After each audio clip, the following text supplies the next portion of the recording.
Hello and welcome to an episode of Risk Talks. My name's Edward James, the founding director of RCQ Associates, the risk, credit and quantitative recruitment specialists.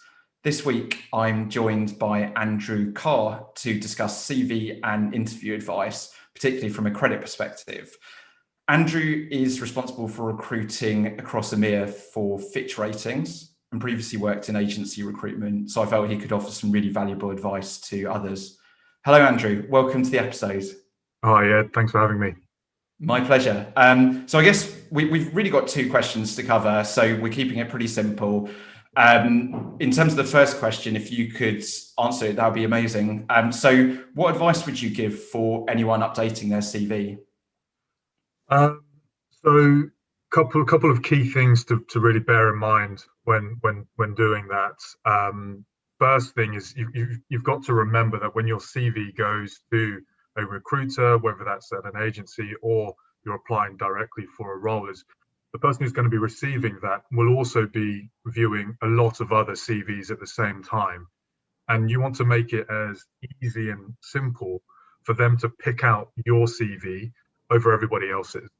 And so there are a couple of key things that you need to be doing in order to make that happen. Firstly, obviously, keep the CV simple, make it easy. Use bullet points, so not large chunks of text, which will take someone a long time to read. Make the detail in your CV relevant to the role that you're applying for. So, keep it to around 2 pages, not much more than that. You're just really trying to make it as simple and easy for someone to identify the key experience that you've got, which is relevant to the role. So that's the sort of first thing I would talk about, specifically for credit analysts. Again, think about your audience. What is it that they're going to be looking for? What is it about you that they're going to be interested in? A CV doesn't need to be an autobiography. It's a snapshot of the relevant experience that you have for this particular role. So when I think about credit analysts, I'm interested in what sectors they cover, what geographies they cover, the number of credits that they're involved in, and their actual involvement. So what is it that you're doing on a daily basis, and also whether you're dealing with any particular stakeholders, particularly external stakeholders. You're talking with clients or issuers. That's always really useful information to have in there. So really think about what is it that the person who's going to be reviewing your CV is looking for, and make your CV relevant to that. So obviously read the job description first. Every job description should have a list of what it is that they're looking for, what experience they need for someone to do this job. So read that and have a think about your own experience and how you can match it. Maybe highlight some of the key things that they've talked about in your own CV and make it, again, easy for them to pick those out. They don't want to have to read to the end of your CV to understand whether you're right for the job or not. Another point, which not many people do as far as I'm aware, is get someone else to review your CV before you send it out. Particularly if it's someone who works in the same industry. It's quite easy, I suppose. It's like when someone's been writing a book, they get so entrenched in it, and because you own it and it's yours, it can seem a bit obvious to you, but maybe to someone who's never read it before, it's not so clear. So get someone else to review it for you, and take on board any constructive criticism, any advice that they can give to make it better. I think those are probably like my main points. Keep it clear and relevant, and get it reviewed. Your job is really to make it as simple for the recruiter as possible to identify that you have the experience, just so you can get to that next stage of getting in. I think that's really good and valuable advice, actually. I hadn't really thought necessarily about asking someone else to review. And I guess if we put that even really in simple terms, if someone who doesn't know what you do, can they read your CV and give you a brief summary of what you do? Actually, that's probably a good test to sort of work out whether your CV sort of makes sense. And yeah, keeping it simple, easy to read. And I think when you were talking about for a recruiter to review it, by recruiter you meant as in you and I potentially as a recruiter, but also as a recruiting manager, because I think people still look at things in a similar way, don't they? Yeah, no, completely. And it depends on the role that you're applying to. So usually you would have someone who works as a recruiter. So whether it's in an HR department of a firm like a Fitch, like I do, or whether it's like yourself who's working within an agency, they're usually the first kind of level of security to you getting to that next stage. They're that first barrier you need to cross. But you're exactly right. When I'm talking about recruiter, I'm also meaning the recruiting hiring manager, because they're also going to look at your CV, and ultimately it's their decision as to whether they bring you in for an interview or not. They're not going to interview someone who doesn't fit the bill based on what they've written on their CV. Definitely. I think, yeah, that's really good advice. So I guess if we go on to what what advice you would give to people to consider before interviewing, what would you say?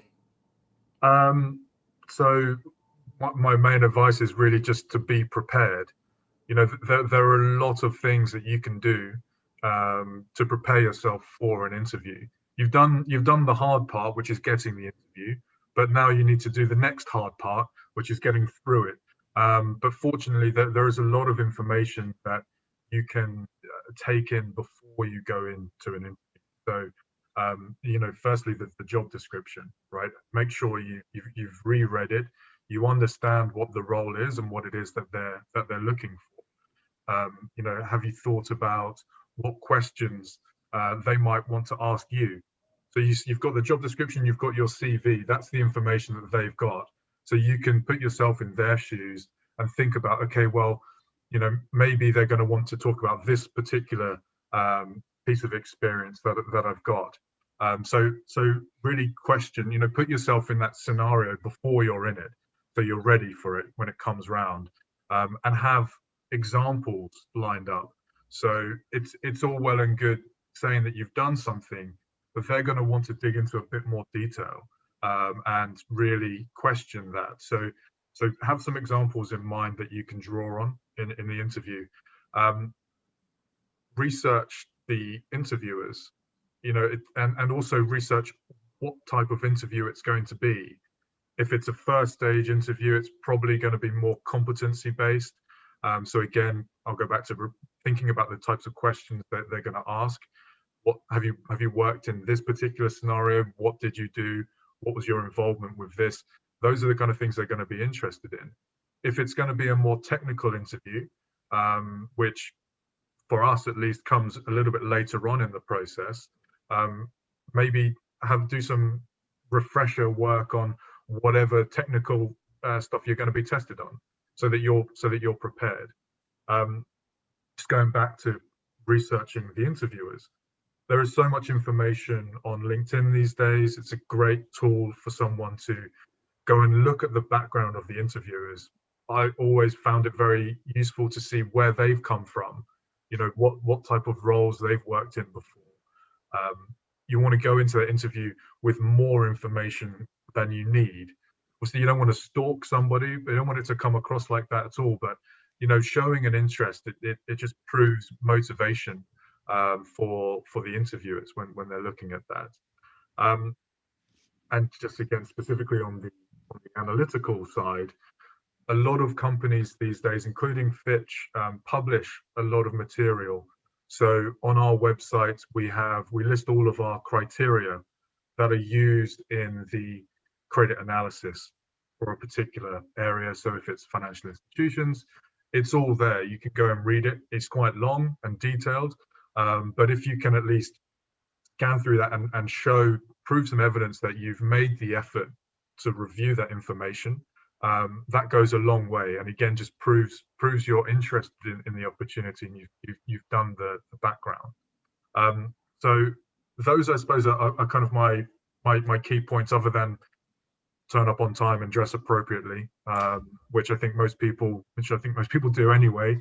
Final point is, have some of your own questions prepared. So you would have done all of this preparation. You've got to remember that the interview is not just about them selecting you. You've also got to select them. You know, you've got plenty of companies to choose from. It is competitive, but you've got to make sure that the job is right for you, that the team is right for you, that the actual role, the responsibilities on a daily basis is going to be of interest to you. So really think about what questions you want to ask them. If you get to the end of an interview, you will always be given an opportunity to ask questions. And if you've got nothing to say, it kind of makes people think, well, you probably haven't thought about it that much. So really do think about it. And you can have, there's plenty of stuff on the news these days to do with credit. There might be some things on there which you say you want to understand their opinion on. This has just happened in the news. Like, what's your take on it? And it becomes more of a conversation, and makes it more interesting for the interviewers as well. So I think those are probably my key points. Yeah, so there's quite a number of really good points there. I guess, yeah, all too often I do hear about people saying the questions at the end, or there aren't enough questions at the end, and ultimately managers, and we all, if we're hiring for a colleague, we want to have someone who's genuinely interested in the role, the company, the team, and the culture. And some of the time, the majority of the time, when someone gives you an introduction to the role, you're not getting all that information. So yeah, just showing some sort of genuine interest to that side of things. And it's okay. It's okay to be human in an interview. Some people can. It can be quite nerve-wracking, particularly if you haven't interviewed for a while. Which is why, personally, if I'm in that situation, always remember that you're interviewing them as much as they are you, and it kind of makes it a little bit more human. You're probably going to be spending more time with these people than you do your family on a lot of occasions. So you want to make sure you get on, you share the same values, and that the work is genuinely interesting for you, rather than it just being another job. Definitely, I think just probing a little bit, showing some genuine interest, and yeah, and I think also the points that you sort of said before about preparing and making sure, there's a whole load of things, and I think especially for someone, because this advice is hopefully useful for people who are interviewing now, or maybe haven't interviewed for a little while. I think some of the time you and I take it for granted because we see it on a daily basis, but actually be yourself, be natural. People want to see you. They don't want to see pre-rehearsed answers. Yes, do think about some answers to questions, but when they ask you, for example, if we talk about Fitch, what you know about Fitch Ratings, don't sort of regurgitate what you've read on the website and this that, because it's important to give a summary in your own words, and that shows you and your personality. Yeah, we know what's on the website, so if you just regurgitate it to us, it's going to be very obvious. But no, completely. Be as prepared as you can be. You're not going to be going in there with a script or anything like that. Just be yourself, be natural, and just try and let your personality show through as well. People like to work with people that they trust, that they value as well. So it's important to be able to get that across. You don't want to go in there and be a robot. So prepare. That's my key message for interviews. Thanks. So if we had to summarize, if you had to leave someone with 3 points in relation to updating their CV, what 3 points would they be? Okay, so 3 points for updating your CV. Number one, keep it simple. As I said, not too much detail. Keep it relevant to the role. That would be my second point. And third point would be get it reviewed. Have someone else look at your CV for you and get their opinion on it before it goes out to any companies. Great. And from my side of things, my takes from our discussion in relation to what advice we'd give people to consider before an interview, I guess my 3 points from what we've discussed would be: look up your interviewer's background, do your research, ensure you're clear on the role and what key points that you've got, which would make you a good, strong fit. And finally, we touched on this a lot, questions. Think about in advance what questions that you can ask them at the end of the interview to show that you're interested and also give you some information back. Yeah, perfect. So great. Thank you again. It was lovely recording this with you, Andrew, and thanks for taking the time to share your thoughts. No, thanks for having me, Ed.